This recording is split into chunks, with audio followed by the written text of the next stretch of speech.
Welcome to the Greater Culture Podcast, where we have conversations about how to elevate the quality of life through movement, nutrition, recovery, and mindset practices. Welcome to another episode of the Greater Culture Podcast. Your host, Brad Marshall. Really excited today to be joined by Dr. Greta D. We call her Dr. Greta or Dr. Greta D for short. She's someone who I've known for the last couple of years here and is really influential in sports psychology as well as in the corporate space, helping individuals to up and elevate their game. So Greta, thanks so much for spending some time with us on the podcast today. Thanks for having me, Brad. Glad to be here. So you're someone who has a similar background in terms of education and training in the field of sport and performance psychology. You've had a chance to work with a variety of populations, military, athletic, and now corporate. Love for you to give us a little background on, what got you interested in the field of sports psychology and how has that played out over the years, getting a chance to work with all of these different populations? Yeah, so I started off when I was an undergrad. I was a college soccer player and I was also studying psychology at the time.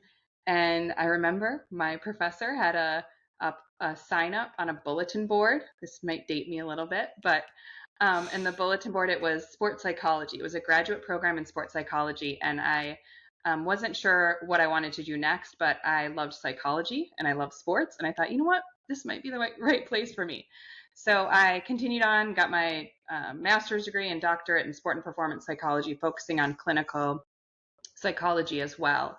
And after leaving all of my schooling, I wanted to work in the field, work in sports psychology. And the place where most people were doing it at the time was working with the military. And so I started to work for the Army at West Point, training soldiers to be more resilient and mentally tough.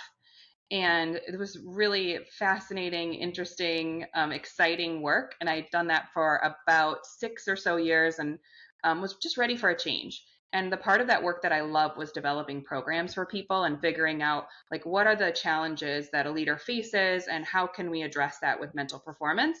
And so I thought, you know what, this would be really interesting to see how this applies in the business world.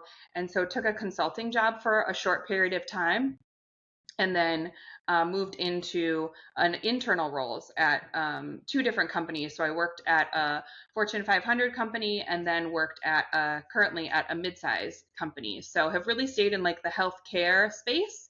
And my role now is helping to identify leaders, helping to develop leaders, and helping to assess leaders. So my job right now is to figure out who do we believe is going to help transform the business, and how can we develop the skills that they need to be able to do that work. Yeah, it's fascinating how studying the field of sport and performance psychology, most folks think, oh, you're going to venture into athletics and just simply work with athletes. But having the opportunity to work with not only soldiers, but now folks who are working a 9 to 5 and trying to figure out how they improve and can get better is a really cool application. So I'm curious, when you talk about the ability to get better, what really got you excited or gets you fired up to work with individuals and try and figure out ways to help them improve and get better, whether it's their job or even some of their hobbies or things they like to do outside of work?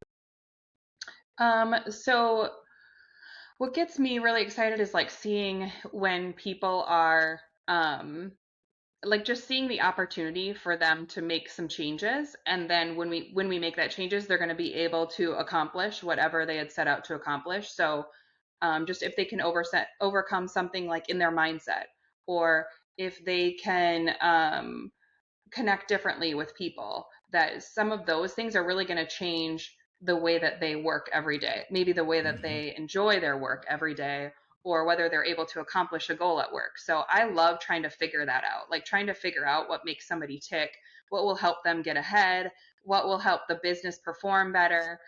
So anytime that I get to be involved in the work around what makes people great and what makes the business great, I'm all in. That's the most exciting parts of my day. Yeah, especially if the individual improves their performance and the company or the team starts to improve their performance, everybody wins. And it's a really exciting thing to be a part of and watch. And what's interesting to me is when you tell people like, oh, I work in the corporate space and my background is in sports psychology. Like, what does sports psychology have to do with getting better in your job? And you start to unpack that a little bit for them. And they're like, oh, that actually makes a lot of sense of how the way I think about my job and my skills and my abilities translates to how well you actually execute. How have you come to explain or kind of share with folks what that's like of like, yeah, I'm in the field of sports psychology or human performance or talent development, and that's how I can apply it in this setting? How do you typically describe that to folks? Yeah, so I think it's a lot easier translation than I thought it would be. So first of all, people in the corporate world, like they're fascinated by what happens to athletes and how they think and how they act. The other thing is there's a lot of people within the corporate world who have that same pursuit of greatness approach to their work or other parts of their lives. And so I think that so that's one piece. Just like there are people in the business world that have that, like, you know um that drive, and even there are some people who have it in other aspects of their life, and trying to figure out how do I bring it into the corporate world is one thing. The other thing that I notice is people love to look at what they do as a pursuit of greatness versus whatever else they might be facing in front of them. So for example, around year-end review time, one of the things Mm, that I'm responsible for is getting everybody to complete their performance ratings, and this ties into how much they're paid. And so year-end ratings become this like, we've got to do this. We have to enter in a rating. Everybody has to get a rating. We have to give them feedback. It's a process that becomes a little bit cumbersome and not exciting for people. And so I often like talk to them like, okay, this is like draft day. This is like we're picking mm, who are our future leaders, like who are our best bets for people that we think are going to drive the organization forward. Like who do you pick? Like who do you want on your team and why? Like that's really what we're talking about. And I think like just being able for people to reframe that conversation from like this is a year-end review to like, hey, this is me, selecting my people for or assessing my people in terms of, are they going to be able to do a bigger role next year? Or are we going to put them on the key project in this coming year? Or could they be the next CEO? Is like people enjoy that approach, and it's a different way of thinking about it that I think engages people in the process. yeah, it's fascinating you mentioned that of thinking about how can you talk about your own skills, the things you've accomplished, the things you've done in a way that shows, hey, I've got confidence, I've got the skill set, I've got the competency to do what's being asked of me, and I can advance and move forward. And I think a lot of us probably have some of those thoughts of like, hey, I want to progress, I want to get promoted, I want to go find those jobs where I'm valued and I feel like I'm being challenged. And so when you start to think about how folks can do that, how they can bring more confidence, demonstrate competency, demonstrate those skill sets. Year-end reviews, great opportunity for that. What are some other ways that maybe you've worked with folks? I've seen you've been posting lately around how folks can communicate. Hey, I think I deserve to move forward and I want to achieve and do great things within this company. Yeah. So that's like the number one thing people come to me, that Mm, people knock on my door for or my virtual door now, uh, is to understand how do I get promoted? And, and it's like usually brought with a lot of frustration. So I think the first piece of it is around like mindset and what do you really care about? What really matters to you? So often they get caught up in the environment and like wanting something that maybe they don't really want. So to understand, what do you truly want? Like, is it more money? Is it that you want to be doing work that's more meaningful? Is it that you want the title? Like, it's to me, it's fine. You can want any of those things, but just to get clarity on what you really truly like, what truly matters in like, I'm not getting a promotion conversation that people come to me. um, so I think there's this understanding of like, what is this about for you? What is this really truly about for you? That's usually where I start with people. And then there's the first piece is performance. We know this as mental performance coaches, is you have to deliver great value to the organization. You have to, mhm. point blank, you've got to deliver. Your boss has to see it, your boss's boss has to see it. And so that is really like the ticket for entry. That's the the foundational thing that has to be there. So if you're doing, so then people come in, they say, okay, I really want to get promoted because I really want to be a director who's doing this, work that's really meaningful. And I am doing great work. Like I'm getting a high rating, or people are telling me I'm great. I'm not really getting any bad feedback. So then why not me? And so then there's all these other pieces that come into play to make somebody successful in the corporate world that are maybe nuanced to the corporate world, but in some ways applicable to just anybody pursuing, being the best at what they do. So for the corporate world, it's stuff like, are you involved in key projects? Like if your day-to-day job is, organizing events for the company, like you're the event organizer, is that, like, maybe that's some key work, but maybe that's a lot of work that no one's seeing. And so how can you get involved in a project that really is going to change the way the business works and is really going to drive value? So you have to understand what are those projects and how you can get involved. I think that's a key thing. So it's not just like take on extra work.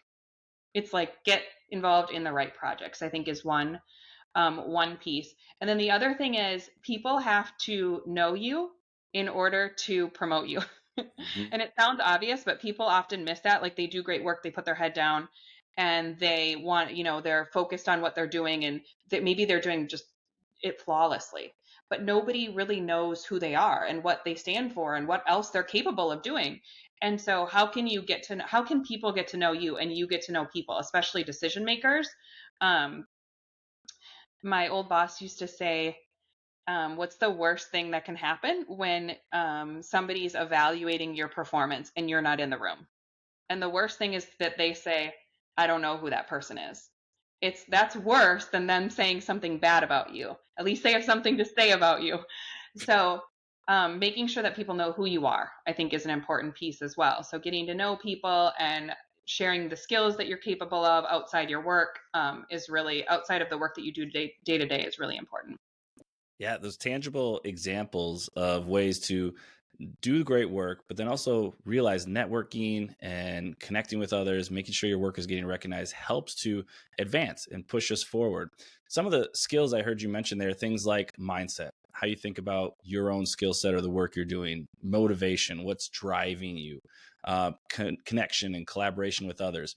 These are skills that we know are really helpful for individuals striving to perform better. We've seen it work with athletes, we've seen it work with military. Are those skills that you find are you're formally training people on in the corporate space, or is it more of like, hey, we're having conversations, we're kind of dripping some of that in there? Because at least in my experience, most folks have not been introduced to like, hey, let's talk about motivation. Let's talk about why you get up in the morning, or what leads you to want to get to work, or how you think about your own skill set, or how to build confidence when you're delivering a presentation or trying to sell somebody on something. And it's a skill set that I think is really helpful. And folks don't get a lot of training or experience with some of those. What's been your experience with that? I definitely agree. There's certain skills that seem to be emphasized more in the corporate world, and um, stuff like ability to present on a topic, Mhm. effectively communicate is often one that is high priority. Um, Giving feedback, but I think some of the mindset pieces are actually missed quite a bit. The individual skills that are needed um, to like solve problems more efficiently, to communicate more effectively, those are less emphasized because they're not as they're more difficult to like just see, I think, on a day-to-day Mhm. basis. Um, and so, yeah, anytime that I get the opportunity to talk about resilience or mindset is a rare opportunity in the corporate world, but also Mhm. one where people are just in shock and awe that they don't know these skills and that they needed some of these skills. Yeah. And we were fortunate enough to work together. And when the pandemic came up, I think a lot of those skills really came to the surface. And, we're really big on the idea of quality of life and how do we help improve that. And we focus on things like mindset, movement, and whatnot. When you think about mindset or even resilience, how do you go about communicating those? Because we know they are really helpful and important. And when we are in a tough time or things aren't going our way, it's like, ooh, I need even more of it. So how do you go about communicating, or how do you think about those concepts, especially when it comes to, sharing those with folks in the workspace? Because you said it's not something that most folks are like, oh, let me sign up for the resilience and the mindset class, but it can be a big game changer in how well they're able to show up day in and day out. Yeah. I mean, my latest thing has been like, how can we like combine it with, so if I say, hey, I want to talk to you all about mindset or resilience, they're usually like, yeah, sure. So like maybe. Yeah. But if I was like, I want to talk to you about how to handle your bad boss, or Mm. how to get ahead in your career, then they're more interested in, so it's sort of like whatever's front and center for them right now. The company I work for now is really fast paced, and a cultural piece is on agility. So if we can like tie it to being some of like the core principles of the organization and like embed it in a lot of that work, is usually what I find most helpful. So very rarely are they asking for resilience. Often they're asking like, hey, can you teach us how to be better communicators? And we know that people who have the right mindset are better at communicating. And so I a lot of times will just build that into the content and build that into the messaging for them. And then they start to say, oh, wait, what was that piece all about? And can we get more of that, more of that information? Yeah. It is fascinating because that conversation is just constantly ongoing in our head. The way we talk to ourselves, the way we think about our skills, our ability to communicate, our ability to complete projects. And yet it's something that's usually not in our awareness until all of a sudden you bring it to the surface in a training. You're like, oh, that's interesting. I actually didn't Mhm. think of it that way or didn't process it. So I can see why those skills can be something really beneficial for the folks that you get a chance to work with. One of the things that I think is really fascinating, we mentioned that, with the pandemic sort of brought it to the surface. And we started thinking about this idea of quality of life, how your work balances into that plays a major factor. So, as someone who's in charge of talent development, how do you think about that balance? And like, you want people to perform at a high level, you want them to do great work for the company, and you also want them to make sure they're taking care of themselves and taking care of themselves outside of work. So when they're there, they're giving you the best that they've got. How do you think about, or how have you come to experience some of that balance, if you even can call it that, between the quality of life they've got both in and outside of work? Yeah. I mean, I think, if to me they come together. Hmm. And if they don't, then we're missing something as an organization. So to me, balance comes when you have the skills needed to delegate properly, to prioritize properly. There should be balance there as a result of having these skills. So if somebody has some of these skills that, we focus on in our work, like, you know, resilience and having the right mindset and being able to delegate your work and being able to give feedback, that will help with the balance piece of it, because Hmm. now you can assertively communicate, this isn't a high priority piece of work that we're focused on, and we need to be focused here. And that and, and that in itself leads to more balance, so being able to effectively communicate, or being able to say, hey, this is actually a project that we can either push down the road, or it's something that we can have another team help us out with, helps to build balance for people. So I think a lot of times, like in my career, what I noticed is people, and often women, and I'm maybe observing more women as well, because I'm a woman myself, looking at what happens in their careers, is they hit a certain level and they think like, okay, if I go any further, it's gonna be more of my time. And I don't have any more time. Like, it's going to be more time given to the business. And I don't even have time right now, as it is, as a manager. Like, I don't have time for my kids and my spouse and my work. I can't balance in my personal care. I can't balance it all. So I can't imagine going to the next level and having even less balance, I'll call it. But for me, it's freeing to think about going to the next level, because um, you have more autonomy to be able to create the work that's most impactful for the organization. And so I think that is maybe what people should be striving for, is how can you create that balance in the conversations that you have with others, in prioritizing work, in the way that you are sharing feedback with others. So I think a lot of times people see that as a detriment. Like if I do more, if I get further ahead, if I take on more work, I'm going to have less balance. And to me, I actually see it as like these are opportunities to shape and to do the most important work. I love Yeah. that piece around autonomy. And we know that's one of the biggest motivators for driving that internal motivation, that intrinsic motivation is if I have some say over how my day unfolds, the work I get a chance to do, or how I delegate. And as you progress or as you continue to grow in your career, hopefully there's more autonomy that comes with that. So it's not necessarily a bigger time commitment, but hey, now I get to determine how I leverage my time, my team's time, whoever else is involved, so that I can find that balance to keep that higher quality of life. Do you find in working with folks who are on the path to wanting to be leaders, wanting to be managers, wanting to elevate, that there's this like fine line between burnout and just overdoing it? Or what has been your experience in terms of working with and seeing people who are really, really driven and they want to be really, really good at their work? So they're going to invest a lot of time, energy, and effort when it comes to their jobs.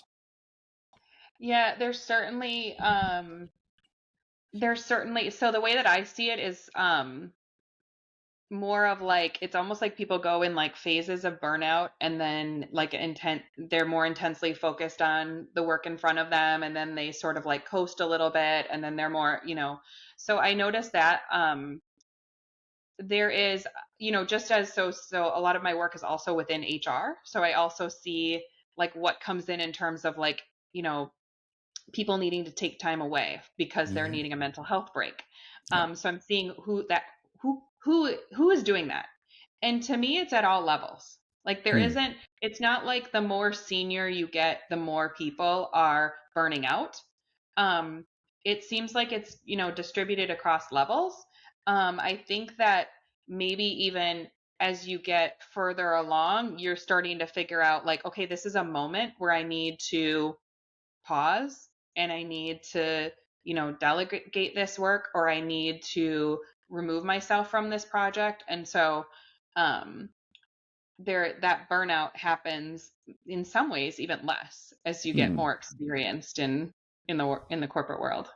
Yeah, I think that is fascinating that people can experience burnout really at any level. And I imagine it's part of, we mentioned resilience, but when you're starting to feel like the demands of the job, life outside of work, all of those have continued to escalate, and your skills to either cope with it, handle it, or deal with it seem like they're less. And so all of a sudden you're like, oof, this is just way too much for me to handle. I feel like I don't have enough time. Maybe don't feel like I have the autonomy.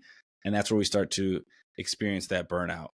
You Yep. mentioned, with HR and having the opportunity to see and interact with that. And I know even in our world, we're trying to figure out ways in how do we keep our staff healthy, motivated, driven, to continue to do great work and avoid that burnout. And Mhm. so when you think about that, are there certain things that either you've come to see or recognize, or ways in which your company's working to do just that, of like, hey, how do we try and take care of our employees so they can get the best out of their lives, both inside and outside of work? Yeah. So, I mean, I think the companies that do it well there's a mix of benefits that are available to employees to encourage that. Um, then there's like the autonomy piece that we mentioned, where companies are giving people the freedom to either take time or to prioritize their work in a way that is going to be most suitable to them. So as a as an HR person, I think we're thinking about how can we make sure that we live the values that we talk about. So if we say like, summer Fridays, do we actually live summer Fridays? Do we have summer Fridays? And do we make sure that we are good stewards of everybody having summer Fridays, for example, or whatever the initiative is that leads to having more balance for people and leads people to feel like they can say no to something, or they can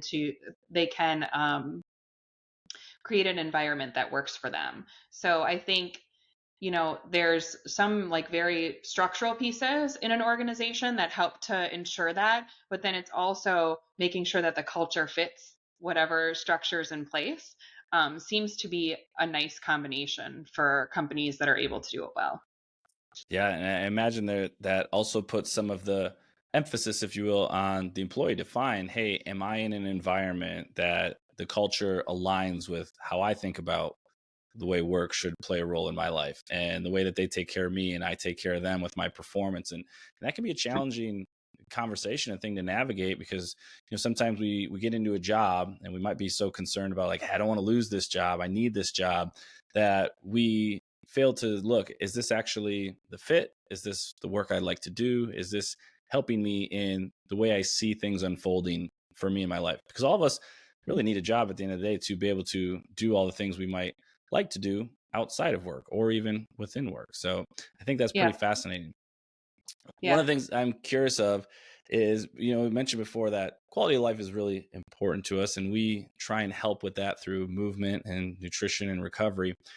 From your own experience and, working your way through a variety of jobs, how have you seen some of those factors play a role in your ability to show up for your job? Like, how does movement or the way you eat or the way you recover or the way you work with your own mindset practices help you to be really effective in your role and continue to grow and aspire for new and different roles? Yeah. I mean, so I see that. I mean, I will say there is a very direct relationship between people who take care of themselves, period, and people who are successful in like the corporate Mm, world and in other worlds. And by success, I mean, however somebody defines it, like mhm. success in, being a amazing person who does a job or being a CEO. So however the person defines it, there is a relationship. And um, and so I think like whenever I see people who are like unhappy at work, so often I get those people that come and want to understand more. I notice that there's a mindset piece that usually is the starting point, and for me as well. So when I get stuck in my own stuff, I oftentimes I'm focused on the wrong things, and I'm focused on things that there's nothing I can do about. And so if I can shift myself to being focused on the things that I can control, um, then I'm much, much happier. So if I am getting upset about a decision that, our CEO made that's going to impact my work, if I spend time sitting and thinking about it, then I'm missing out. I'm unhappy and I'm missing out on time that I could be using for more purposeful work or for more purpose in my life. And so, like, for me to be able to recognize, like, this isn't useful for me at all to be thinking about, and what is something that I can do instead, or how can I shift my mindset? So one of the things that, like, I'll give you a really recent example. My boss said to me in a meeting, if you want to talk, let's talk more about the feedback that I gave you on so I did a 360 assessment, which is where you have your boss, your peers, and then people below you give you, they rate you and they provide you feedback. And so she said, if you want to talk more about the results, I want to make sure that I explain those results to you. Well, I had been having a very stressful day. And so after we hung up the phone, I thought, wait, is she trying to tell me something? Like, I took that and I interpreted as like she has something really important, really bad feedback to share with me. And here I am, like a person who talks about mindset all day.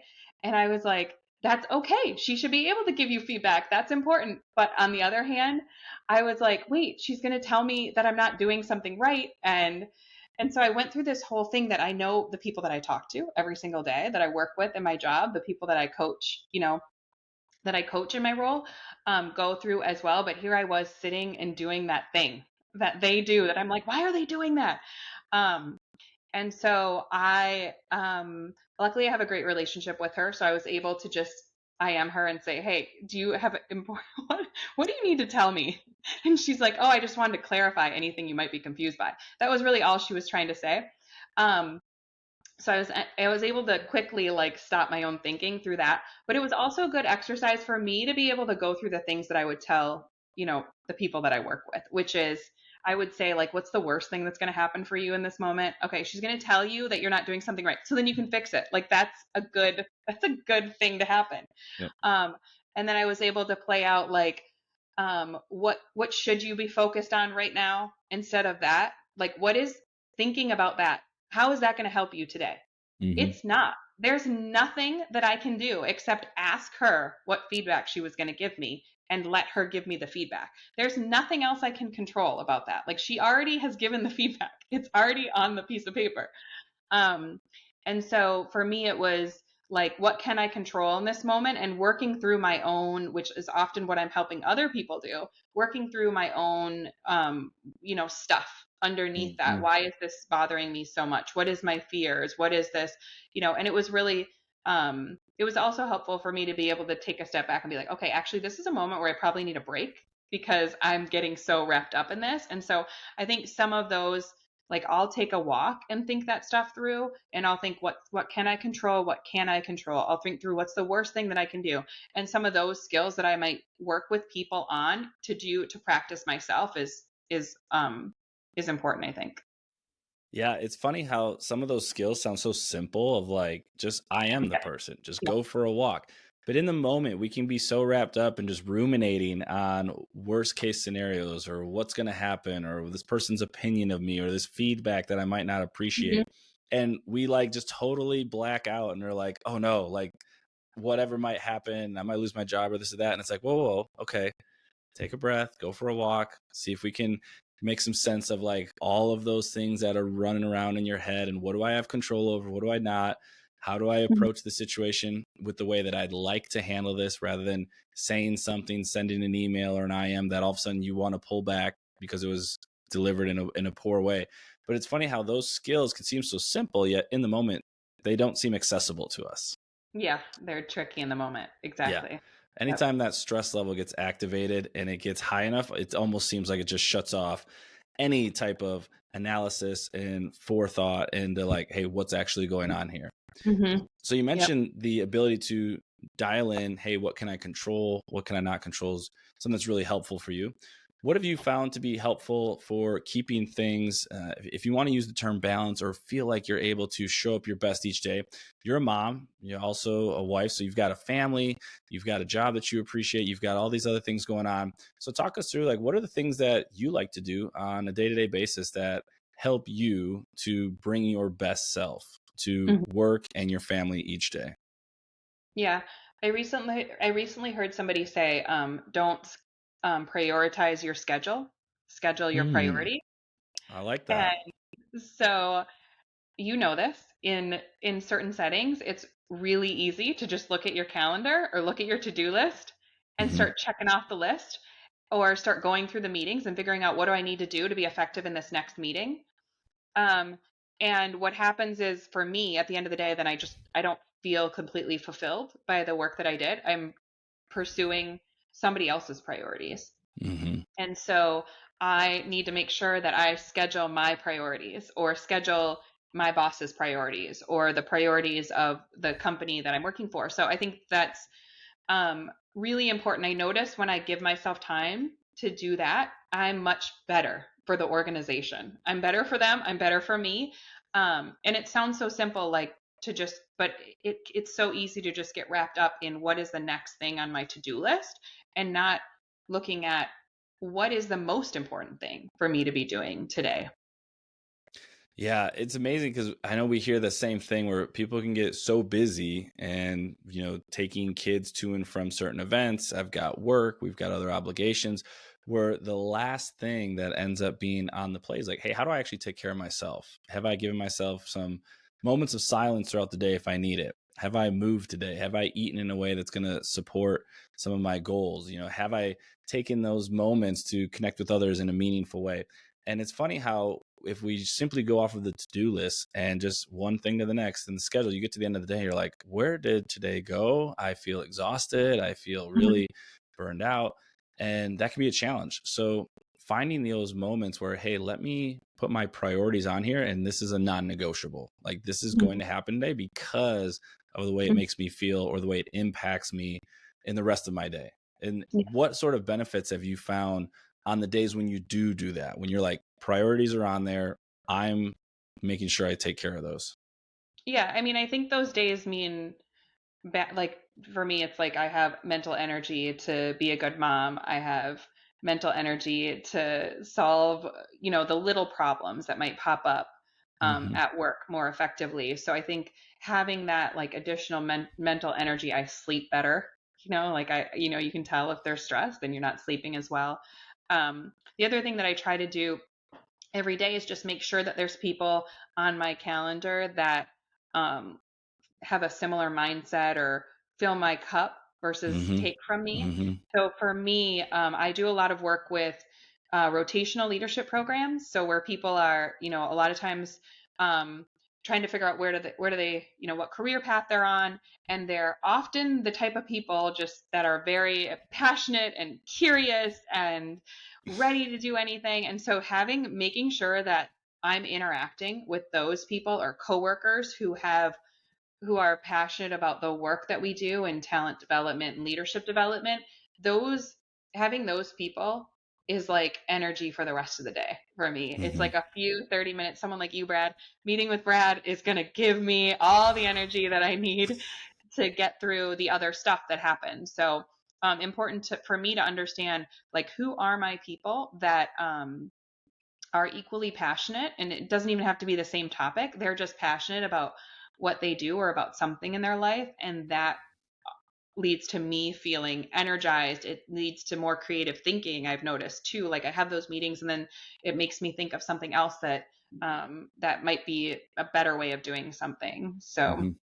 It speaks to the idea of how important the environment is that you put yourself in. And, you hear some of those sayings around, you're the average of the 5 people you spend the most time with. And if you think about your work, and if you're spending 8 or more hours a day with a specific company or specific people, like, you will start to acclimate to that. And so being able to surround yourself with people who bring some energy, get you excited, get you motivated to do the things you want to do, that is a huge performance benefit.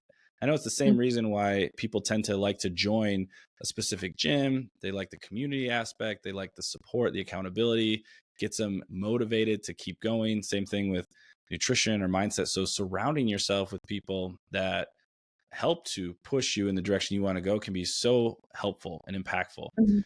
I also know that the flip side of that is, if we find ourselves in an environment that doesn't feel like it's supportive or encouraging, or maybe feels like it's stifling us a little bit, do you get a chance to interact with that population as well? I mean, I know in leadership development, talent management, like, there's probably those moments where it's like people are like, I feel really stifled, and I feel like I'm really not able to put my best self forward.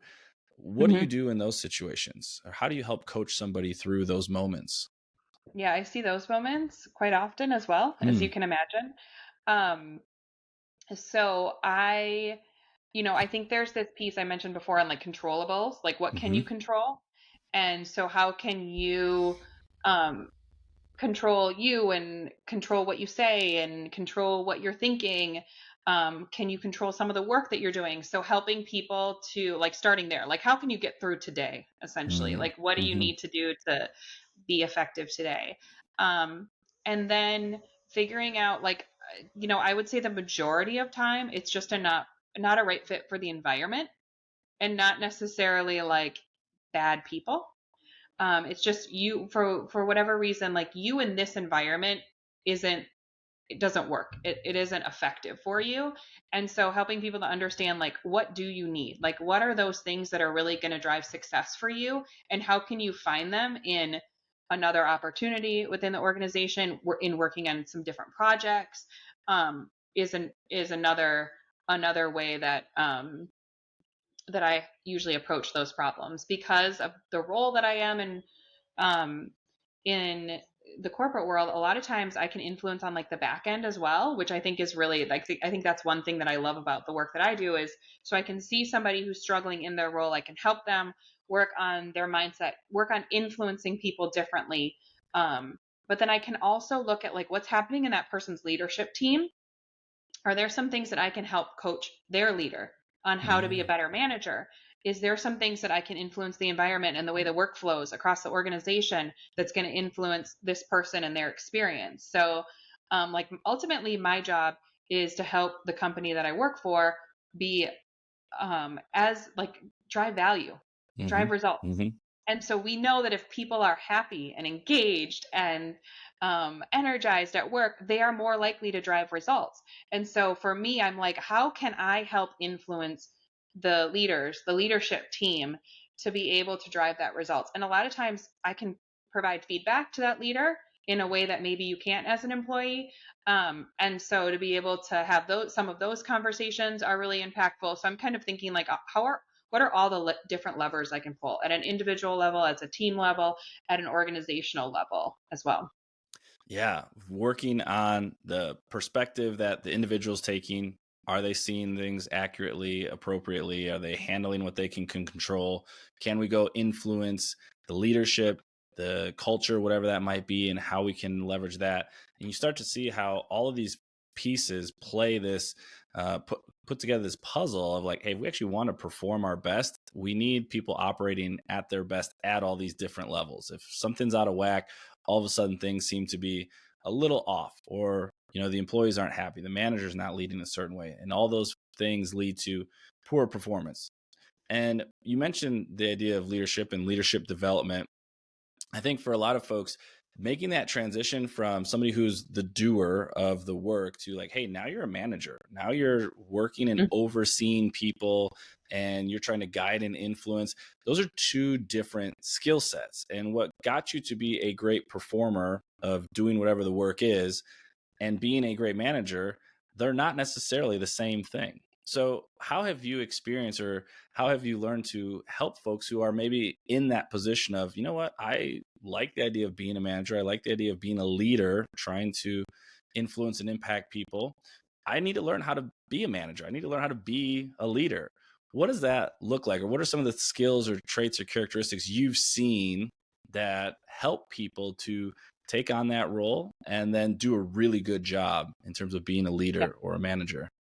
I mean, I would say that what makes a good, like you said, what makes a good employee does not make a good manager. Mm, That's like number one. That's like people have to understand whatever you just did to get here, like you almost have to undo a lot of that to be a good manager. mm, Because now you have to get work done through other people, and now you have to influence people instead of just doing the work yourself. So if you think about it, like what probably got you to that role is like you delivered a lot of projects, you figured out what people needed, and then you created it, so it's a lot of execution focused, and then all of a sudden you're moving to this next level, and you can't execute what now, like let's say 10 people need to execute. Like mhm, you can't do it yourself, you need these 10 people to do that. So for me, the skills that I'm looking for is like, can you shift your time, just your time, in terms of the time that you spend executing versus now the time that you spend helping other people to execute. Like you have to clear their barriers. You have to like inspire them. You have to set a clear direction for them. Um, so being able to, another great trait is like, can you clear the way for your team? I think that's like maybe a management skill that's often undervalued is if you have good performers on your team, great performers on your team, if as a manager, your only job is to clear the way, is to like get people out of the way so they can deliver the value that they had intended to deliver. So I think that's another thing is like, how can you clear any barriers to them being able to execute effectively on what they're doing? Being able to like help your team, inspire and engage your team. So like understanding your team members, like what is their why are they here? It's probably not the same as your why. And so then how can you work with them given what you know is important to them? I think that's important. So for me it's like, you know I want to be working autonomously, and I want to be able to like work on the, project that's going to deliver the most value for the organization. But you might have another person on the team who's like, I'm really good at like creating and designing things. And so how can I so I don't need to put them on the, big, huge project and give them all this autonomy. I need to make sure that they're in a creator, space, that they're at least doing some work that is in line with what they believe in and what's important to them. So I think, some of that is important. And then just to be able to, like, one of the things that I've noticed in the corporate world versus the sports world is, in the sports world, we give feedback all day long. Like, we're constantly telling a coach, teammates, go here, keep your elbow in. Like, you're constantly giving direction, instructional and, motivational feedback. In the corporate world, we do it in a very, like, structured, formal, we sandwich it. We, like, do all this stuff. And so how can we, like, a good manager, feedback flows into the work. So it doesn't feel like, oh my gosh, I just got feedback. It's just a part of what you do. And so I think that is another piece, is, can a manager deliver information in a way that people are continuously, like, learning and growing, and it doesn't feel like this standalone horrible thing that just happened to them where they got feedback. I mean, everybody's getting it every day, including your great performers and your poor performers. Yeah, it's amazing the amount of characteristics you just outlined there that are different, of how you manage your time, how you start to interact and communicate with people and understand, how you clear the way so that they can get work done, how you set expectations and provide feedback. These are a whole lot of skills that you maybe weren't working on or formally, like, thinking through, like, hey, how do I actually build this to get me ready for the next role, which makes sense why the leadership development components are really helpful. And I've certainly seen that in the space that we work in fitness, where you get somebody who loves working with athletes or training them and coaching them. They're like, hey, I want to go do my own thing.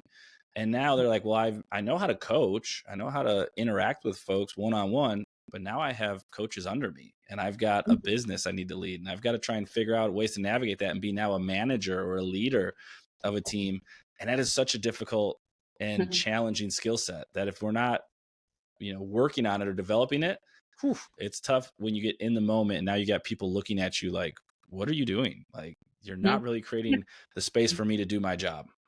Yeah, it's a skill. It's just like the skills you learn to be, there's a skill of managing that people often overlook. They just think they're going to be able to do it, but it's a skill. Just like you had to learn how to coach the first time that you coach somebody, just like you had to learn, how to use a new computer application, it's a skill that you have to learn, is managing others, and it takes time and practice. Yeah, it does. And it's really cool to see how, the world of sport and performance psychology has bridged that gap of, hey, there's things we know that we can get people to, in the moment, perform the way we'd like them to. We know that there's things you can do to take care of yourself day in and day out so you can show up as the best version of yourself. And there's things we can do to help you along the path of whatever that journey looks like, whether it's doer, whether it's turning into manager, leader, whatever that might be. One of the things that I always find kind of fascinating and interesting in talking with folks on the podcast here is thinking through what are some of the big drivers or motivators, sort of like your principles or your standards. I know you've taken the values in action. You've probably taken just about every personality assessment under the sun, being in HR. So I'm kind of curious to hear from you, when you think about some of the principles or standards that guide or influence the way that you think about, make decisions, or interact with others. For you personally, what are some of those things that stand out for you? Yeah. So for me, you know, when I was earlier on, one of my roles was, working with people who were, high potential. So we thought that they had a good chance of being senior leaders in the organization. And a lot of times these people tend to be a high flight risk. So we think they might leave the organization. And so HR does a lot of work on, like, how can we make them stay, and how can we engage them? And so this was my job. My job was thinking about these people and how do we assess them? How do we develop them at the time? And I remember I went into my boss's office and I said, people are going to leave. Like, they're going to leave. And I was so upset that they were going to leave the company. And, and he was like, no, no, no, no, no. You're missing it. Your job is to develop great leaders. Like, your role is to develop great leaders, period. Like, great leaders for the world, for other companies, for like, who do you want to lead in the future? That is your job, is to figure out who are these people and then teach them how to be great leaders. Like, you're at this pivotal moment where you can influence them to do that. And I was getting so kind of lost in like, well, can we make them stay? Like, can we, like, sort of the wrong focus? And so for me to just, so one of the things like I always remind myself is my job is to make great leaders, period. Like, that is what I do at work, is I figure out who's the right person to lead. How can we give them the right skills, and how can we move them in the direction that they're going? And so, like, it's not just for the company that I work for, it's for, leadership in general, and who's going to be leading in a lot of, in a lot of avenues of our lives. And so that's certainly something that I live by, is, my job is to develop great leaders, period. Yeah, I love how concise it is, and it gives you a sense of purpose. It provides some inspiration as well of like, hey, here's what I do. I love doing it. I want to keep doing it. And it drives and motivates me to get up and do that, to build and create and develop great leaders, regardless of whether it's with the company you're with or they go out into the world and do other cool things. So, with that, Greta, I want to say thanks so much for taking some time. Incredibly grateful. You're someone who gave me my start in the corporate space and working and bridging the gap from sport and performance psychology and how we can influence and impact corporate employees as well. I know you're somebody who also loves to help folks, not only in the corporate space within your role, but you also help clients who are really on the path to figuring out navigating their own experience, whether it's corporate or some of those fun hobbies, exercises, performances they do outside of the gym. So if anybody is interested in connecting, learning more about you, or maybe wanting to get in touch, what would be the best way for them to do that with you? Yeah, probably the best way is I'm on Instagram, Dr. Greta DZ, or on LinkedIn at Greta Dzieciaszek. Awesome. Well, thanks so Yep. much. I appreciate catching up with you and all the insight that you shared today, and look forward to our next conversation. Thanks, Brad. It's been a pleasure.